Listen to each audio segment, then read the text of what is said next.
नमस्कार। CL Himachali news में आपका स्वागत है। और आज हम शिमला मस्जिद विवाद मामले को लेकर के एक गहन मंत्रणा करने जा रहे हैं। शिमला में एक छोटा सा मामला हुआ, लड़ाई झगड़े का विवाद आपसी इस कदर बढ़ गया कि मस्जिद तक जा पहुंचा मामला और वहां पर अवैध निर्माण उजागर हुआ, जिसको लेकर कहीं ना कहीं कुछ राजनीति भी सामने आई और कई संगठन एकजुट होकर के इस मामले में विरोध प्रदर्शन कर रहे हैं। मंत्रियों की स्टेटमेंट सामने आई, हिमाचल सरकार की ओर से मामले में निष्पक्ष कार्रवाई का आश्वासन दिया गया। उधर वक्फ बोर्ड में भी इसने स्टेटमेंट दी है। लेकिन तमाम मामले में कहीं ना कहीं बार बार हिमाचल प्रदेश का माहौल खराब किए जाने को लेकर के कयास लगाए जा रहे हैं और इन मामलों को उठने से पहले ही रोका जाए। हिमाचल प्रदेश एक शांत भूमि कही जाती है, देवभूमि कही जाती है, और ऐसे मामले कहीं ना कहीं यहाँ को ब्लेम करते हैं, यहाँ की शांति को तार तार करते हैं। तो मामले को लेकर के आज हमारे साथ मौजूद हैं नगर निगम शिमला के मेयर सुरेंद्र चौहान जी, और इस बात पर नगर निगम में भी बड़ा गहरा मंथन किया गया है और इसको लेकर के कई योजनाएं बनाई जा रही हैं कि ऐसे मामले ना हो। तो स्वागत है सुरेंद्र चौहान जी आपका हमारे मंच पे। तो आपने अभी एक बात कही है, आप जिला प्रशासन से, सरकार से एक मांग भी करने जा रहे हैं। एक बड़ी चुनौती रही है प्रवासियों की, बाहर से छोटे व्यापारी, फुटकर व्यापारी और रेहड़ी फड़ी वाले आते हैं और किसी ना किसी रूप में वो यहाँ पर स्थापित कर लेते हैं अपने आप को, और कहीं ना कहीं कुछ उनके जो उनके प्रयास होते हैं, या यूं कहें कि उनकी जो मंशा है हिमाचल का माहौल खराब करने को लेकर के, वहां तालमेल का अभाव देखा जा रहा है। आपने इस पर गहन मंथन किया है, तो आप क्या मांग करने जा रहे हैं हिमाचल प्रदेश सरकार प्रशासन से?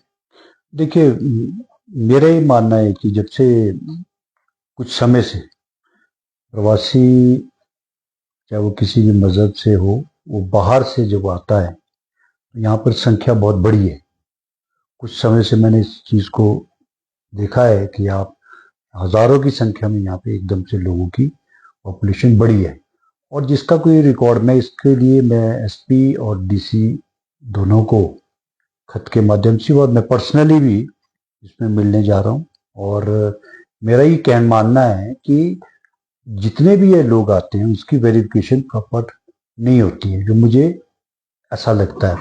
जब भी कोई आदमी बाहर से आता है उसका रिकॉर्ड वेरिफिकेशन होती है। आधार कार्ड के नाम पे आप एंट्री करके उसको छोड़ नहीं सकते, उसकी प्रॉपर वेरिफिकेशन होनी चाहिए। कौन से राज्य से आए हैं, क्यों आए हैं, क्या है, आप कहाँ, उसका पर्टिकुलर परफॉर्मा होना चाहिए। एक फॉर्म भरे, उसमें वेरीफाई हो कि आप ये, जब भी हम यहाँ पे शिमला में जब भी कोई आता है तो उसको रेजिडेंस प्रूफ अगर हम देते हैं तो उसकी वेरिफिकेशन प्रॉपरली पटवारी और दूसरे लोग करते हैं।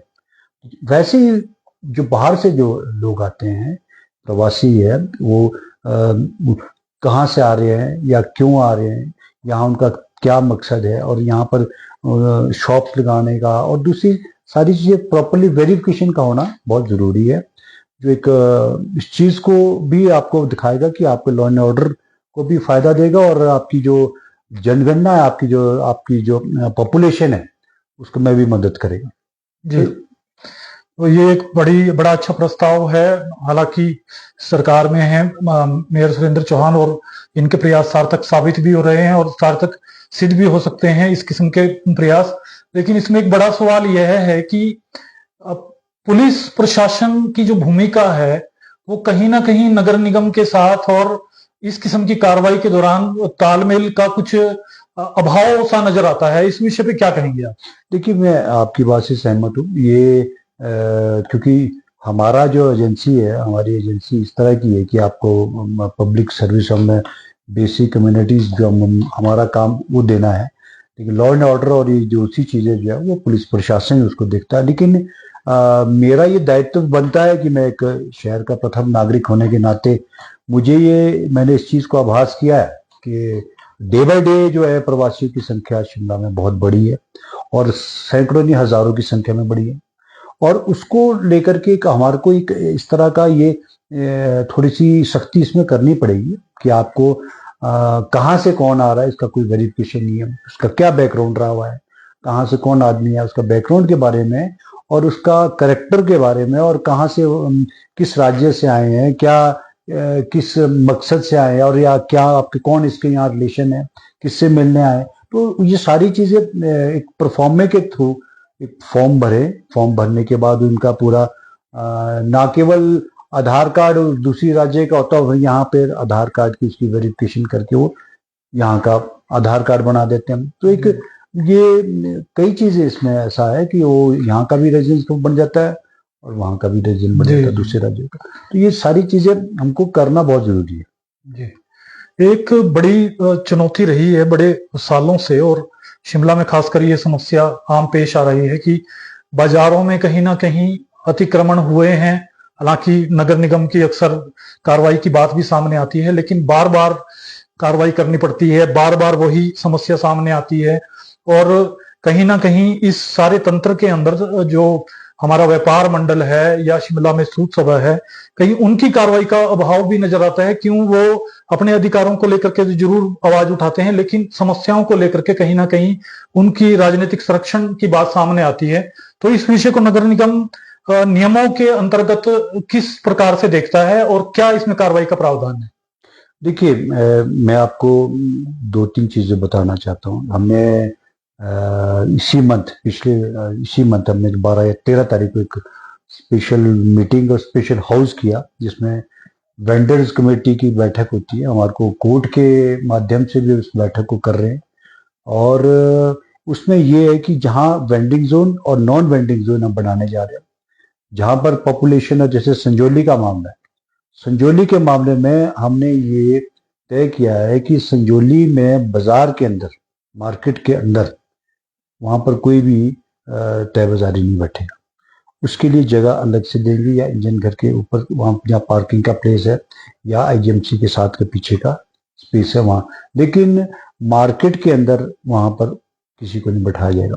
दूसरा ये कि जहां वेंडिंग जोन और नॉन वेंडिंग जोन हम डिक्लेयर कर रहे हैं, उसके अलावा अगर उस स्पेस से बाहर हम उसको नाप के देंगे, इतने बाई इतने एरिया में आपने बैठना है, उससे बाहर जो भी जाएगा हम उसमें सख्त कार्रवाई भी होगी और उतने ही लोगों को बैठाया जाएगा जितना उसमें जगह है। तो ये एक कार्रवाई पूरे शहर के अंदर हम करने जा रहे हैं, और वेंडिंग और नॉन वेंडिंग जोन को और इसको सबमिट कर रहे हैं हम कोर्ट में, क्योंकि बार बार हमें इस चीज की परेशानी आती है कि रोजी रोटी से जुड़ा मामला है कि इसको ना उठाया जाए या ना किया जाए। तो लेकिन हमने कोर्ट में इन चीजों को सबमिट कर रहे हैं कि हमारे पास कितने लोग और कितने हम वेंडिंग जोन और कितने नॉन वेंडिंग जोन है, इसको लेकर के हमने कोर्ट में सबमिट करने के बाद हम अगली इसकी 3 स्टेजेस पे मीटिंग होनी है। हमारी एक बैठक होगी है, अगली बैठक भी करनी है। 3 बैठक के बाद हम पूरा जो हमारा पॉलिसी है, आज हमारा जो पूरा इसके बैठने के लिए, टैब जारी के लिए, वेंडिंग और नॉन वेंडिंग जोन बढ़ाने के लिए, उसको कोर्ट में सबमिट कर रहे हैं। अभी अवैध अतिक्रमण के खिलाफ नगर निगम प्रशासन सख्ती दिखाने वाला है, और जिसको लेकर के कई नियम इजाद किए जा सकते हैं। एक अहम प्रश्न है मेयर सुरेंद्र चौहान जी, कि आज जो माहौल खराब रहा है हिमाचल का, और खासकर शिमला की बात है, राजधानी शिमला है, इसको लेकर के आप क्या संदेश, क्या मैसेज देना चाहेंगे आम जनता को कि आपसी सौहार्द और वातावरण किस प्रकार से बनाया जा सकता है? देखिए, शिमला न केवल शिमला बल्कि हिमाचल प्रदेश देवभूमि है। यहाँ देवी देवताओं का वास है, और यहाँ कल्चर हमारा इस तरह का है कि आपस में हम सारे त्योहार, फेस्टिवल और मेले हम इकट्ठे मिलकर मनाते हैं, जो इस बात का प्रतीक है कि हमारे अंदर यहाँ सब में भाईचारा और आपसदारी, क्योंकि यहाँ पे बड़ा शांति प्रिय ये प्रदेश है, और जिसकी शुद्ध हवा और के लिए जाना जाता है। और ना ही कोई ऐसी यहाँ कोई गुंजाइश इस तरह की, जो कोई कोशिश भी करेगा करने की, यहाँ पर इस चीज को बिल्कुल एक्सेप्ट नहीं किया जा सकता कि यहाँ पे कोई ऐसा माहौल क्रिएट किया जाए कि आप वातावरण यहाँ खराब किया जाए। तो ऐसा यहाँ पर ना लोग मानते हैं, ना ही लोग इसको बर्दाश्त करेंगे। दूसरा ये कि हमारे सभी लोग इसमें आए, सामाजिक संस्थाएं भी हैं जो इस चीज को समझते हैं कि हमारा शिमला एक पर्यटन नगरी भी है, इससे बहुत सारी इसके साथ चीजें जुड़ी हुई हैं। हमारा व्यापार इससे जुड़ा हुआ, हमारा टूरिज्म इससे जुड़ा, व्यापारी का काम काज इससे जुड़ा हुआ, और विभिन्न समुदायों के लोग यहाँ पर रहते हैं जो अपने भाईचारे में रहते हैं। लेकिन कानूनी रूप से जो मेरा ये मानना है, कानूनी रूप से जो अड़चने हैं उसको भी हमने सख्ती से उसको भी हमने लागू करना चाहिए। जो यहाँ पर कोई अगर कोई माहौल खराब करने की कोशिश करेगा उसके ऊपर कानूनी भी कार्रवाई सख्त होनी चाहिए। राजनीति हो रही है, कई संगठन हैं, बाहर से कुछ धमकियां भी आ रही हैं और ऐसा प्रकाश में आ रहा है कि इस मुद्दे को एक बड़ा मामला बनाने को लेकर के एक प्रयास किया जा रहा है राजनीतिक संगठनों के द्वारा। और निगम प्रशासन ने, मेयर सुरेंद्र चौहान ने आपसी सौहार्द वातावरण बनाए रखने की अपील भी की है और साथ ही आगामी आने वाले समय में इस प्रकार का कोई भी कृत्य घटना हिमाचल प्रदेश में राजधानी शिमला में ना घटित हो